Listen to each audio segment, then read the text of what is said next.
last, and he's trying to make a move right now. Bobby moving up alongside of David Pearson. Kitty Allison is just getting over a broken hip. Your sons are having themselves quite a day here in Darlington. And Bobby Allison has the lead. Bobby Allison, who won this race, and we've got a big mix-up up in turn number 4. We got cars all over the racetrack in turn number 4 as Allison jumps into the lead and gets it, and the yellow flag is out. We had a half a dozen cars that looked like tango up in turn number 4. Now they'll start sorting them out, but Bobby Allison will hold that position in front of David Pearson. It is not inconceivable but what this race could finish under the yellow. 361 laps have been completed. You can see that is car number 70 that is literally smashed against the wall there as we had a bunch of the slower cars tangled up. J.D. McDuffie really banged his car in there as he got involved in the skirmish. Wow. So Bobby Allison just slipping past David Pearson as the yellow is out. And in 1975, Bobby won this race in profiting from a mishap not terribly dissimilar from what we have just had here. All of the cars involved in the shut-up there can't define for you at this particular moment, but we do know that number 70 seems to be the one most brutally damaged. So the race could finish under the yellow. We'll be right back to sum it up for you. The pace car is on the track right now. We have 4 laps to go. 4 laps to go. I think the race is going to finish under the yellow. They're frantically trying to clean it off so that we can have a drag race to the finish. You see Bobby Allison driving up alongside the pace car. He's talking to them. Darrell Waltrip right in behind the pace car.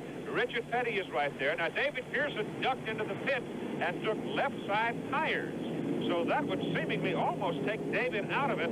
As we come around this time, there'll only be 3 laps left in the race. And here we have this pass for the lead that we had here. Bobby Allison coming low, and David Pearson, as he comes down the front straightaway, he got sort of level with him. It looked like David Pearson still had the line for the corner, but Bobby Allison did go lower on the racetrack as they go around here. As we follow them round this corner, if we can see that in a moment, you'll see, but we're back now with the live action. We're back under the yellow, and you can see that the pace car is out there. The 2 cars are almost side by side. Darrell Waltrip and the white car, the top right hand of your picture, and the red car number 1 is Bobby Allison, who had taken that lead just a few moments ago, just in fact probably seconds before the accident occurred that brought out the yellow. You know, Bobby Allison is in there. He wants to make doubly sure who's in first place. So right now let's go to Chris Economaki. Allison and Walter both think they're leading. They crossed the line almost abreast, and they're fighting with the pace car driver. That was what I thought. I had the feeling that Allison had come up because Waltrip had closed right behind the pace car. The NASCAR scoreboard shows 88, the leader, but Allison had passed Pearson to get the lead. Pearson hit the pit. Allison did not pit. And Chris, what's the word from you now? Well, that's right. They both came to the yellow flag, and there were slower cars. One was high and one was very low, and they hit the line almost abreast. It's a judge's decision as to which car is leading, and the pace car will tell which driver who is first. In a moment, we'll find out. Back to you. All right, but so far, the man in the pace car has not indicated as to which car he thinks. He probably doesn't know either. They're probably going to have to go into the NASCAR scoring here to get a determination as to which car was in first place, because when the yellow came out, Bobby Allison had just passed Pearson, then apparently backed off just a little bit. In the meantime, Waltrip closed, and they came across that particular lap almost even. But Waltrip and Allison both think, I am sure, that they should have the lead. Bobby Allison has had his share of frustrations. He has been the higher driver on many occasions where he has driven fine equipment, but he wanted to be his own man. He wanted to go out and do his own thing on his own. He has tried to do it. He has not had a great deal of luck, but right here, he's trying for some in Darlington. Here's his comment on his recent experiences. Bobby, you've given up being a contract driver to go out on your own. It's been a tough couple of seasons you've had so far. Is this a tougher way to go for you than just being a hired driver? Well, naturally, just being a hired driver is kind of the soft life and everything.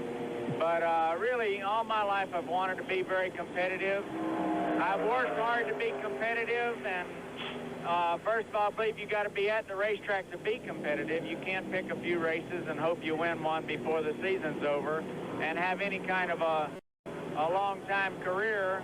And so, whereas I would really rather be driving, let's say, for the Wood Brothers or something, that particular situation was not available to me, so I chose to try it again on my own.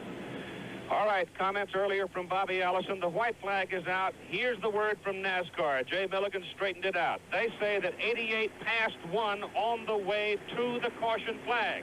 They can continue to race around to the caution flag at the start-finish line. That's what happened. Allison got caught in traffic, and apparently Waltrip passed him. So you're running order in the white flag lap under yellow, and that's the way they're going to finish. It'll be Waltrip 88 who passed Allison on the way to the caution flag. Allison running second, Petty third, and Pearson 4. Well, I'm sorry if it got a little mixed up on you, but I was under the impression that Allison had been able to hold his lead. But again, the point to be made is you can continue to race until you have crossed the start-finish line under the yellow flag. And that's how Darrell Waltrip was able to get past Bobby Allison. There was such a melee up there in turn number 4, it was almost a miracle any of them got through it in the first place. And J.D. McDuffie's car was the only one that was really smashed up. You know that we're going to have a roaring argument when this race is over. As they come around now behind the pace car, Bobby Allison is running down low. Darrell Waltrip is so close to that pace car, he's almost in the front. The checkered flag is going to come out, and this should indicate victory for Darrell Waltrip. With Bobby Allison second, Richard Petty third, David Pearson 4.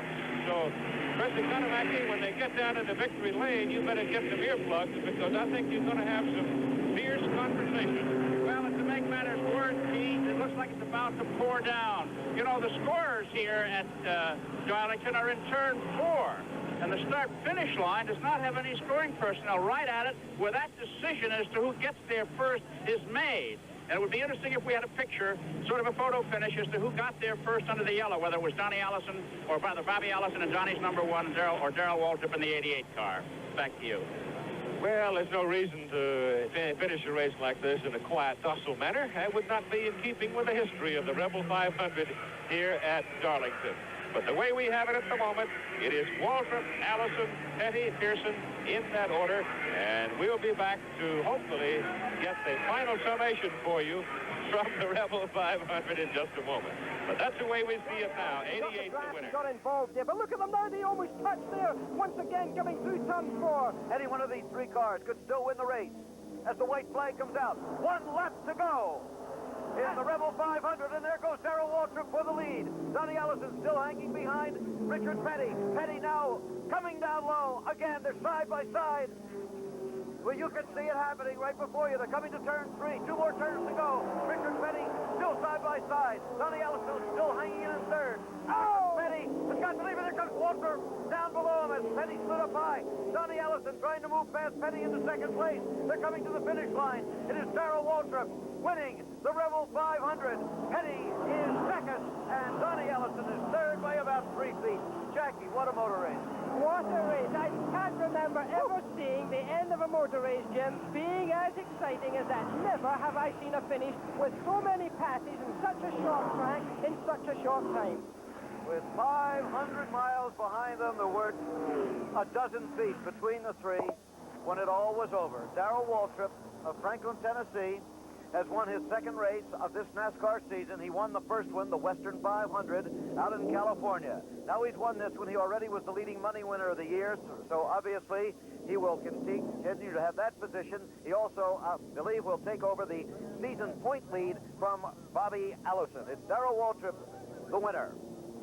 Jim McKay with Jackie Stewart saying so long from Darlington as we watch the winner come into his pit. Darrell Waltrip, Jackie, it's been good to be with you, and what a racing season we have coming up. Indianapolis not far off, and so many other things in the office. It's all been live from Darlington. It's not raining, and we're gone. In into turn number 3 once again. As Darrell Waltrip comes off of turn number 4, he'll be seeing the white flag from Harold Kinder. The car is miraculously clean and unscathed compared to some of the other cars that are still in competition out there.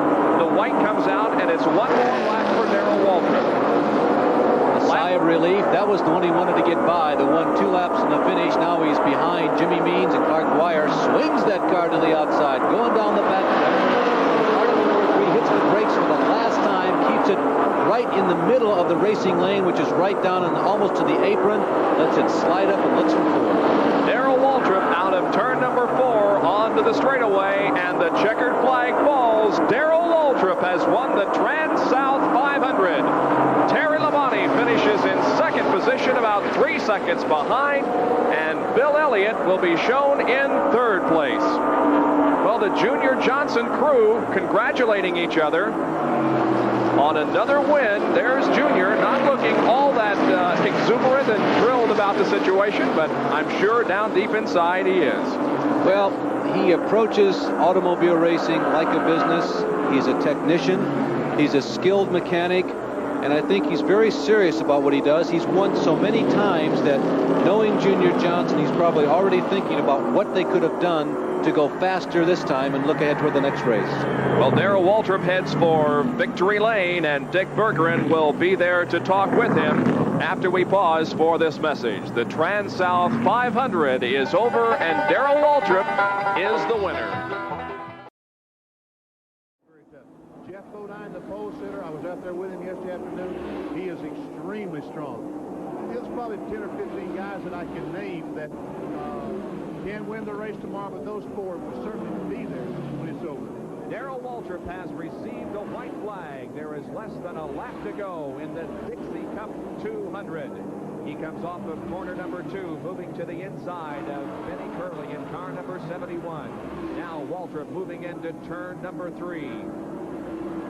Waltrip now 1 turn away from victory in this Grand National race. Here he is off of the 4th corner. Darrell Waltrip from Franklin, Tennessee wins the Dixie Cup 200 Grand National race here at Darlington International Raceway. Now we watch this battle between Brad Teague and Tommy Houston. Here they come off the corner, and Teague once again with an outstanding performance finishes in 6th spot. There's the winner, Darrell Waltrip. 2nd was Dale Earnhardt. 3rd was Brett Bodine. 4th was the number 69 of Rick Wilson, and in 5th spot was Davey Allison. Stevie Waltrip is happy. I'm sure Darrell is too. We will, of course, be talking with him in victory lane in just a moment.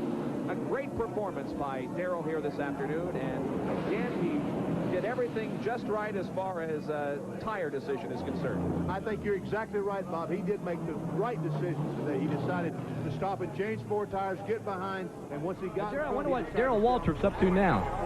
I've got 2 amateur weathermen here with me, guys. Now, Darrell Waltrip says he thinks he hears it thundering. Clear area. I think a storm coming. Bad storm. Look over here, man. It's getting dark. I can hear it clearing up. You hear it? I can hear them clouds leaving. Tell you what, I think I'm going to go to my truck. This looks like it's getting serious. Now, wait a minute. There's 9 cars on the lead lap. We started back. At least one of them's out of gas. We know that Brett Bodine's low on fuel. Somebody else has been over here sweating a little. I can only run 11 more laps, and then I got to come in. I was just kidding him. I didn't want to tell him that because I didn't want to hurt. I didn't want to depress him. But, you know, I can go maybe 11 more laps. Why'd your face turn so red when you said that? Let's go. Hey, let's go down to Western Auto and buy some Haviland motor oil, won't we? Now wait a minute. If it stops raining and they get it dried, it's going to be getting close to dark. Well, you know it. As long as they got Q-beam spotlights at Western Auto too. As long as they keep doing this, I'm a happy camper. Davey standing here awful calm, thinking about that $1 million. Ain't thinking about that $1 million because right now, if this thing does end, we've got our first top 5 finish in the Southern 500, and we turn our record around. So we're pretty happy. We've run our kind of race today and stayed out of trouble. I ain't run into Darrell or hit nobody else, and ain't run into the wall yet. So we were just bragging about that. He hadn't run into anybody. I hadn't run into anybody. We've had a pretty neat day, and I've never won the Southern 500. This is his best finish. I mean, you know, I think that's enough to call it. You talk about optimism. There's one big family down here, and they're all smiling, having a good time. Even though it's raining, everyone's enjoying it, folks. And if the race were to end right now, here is the way the points would shake out. Elliott would remain on top. Kowicki, Gant, and Martin third, fourth, and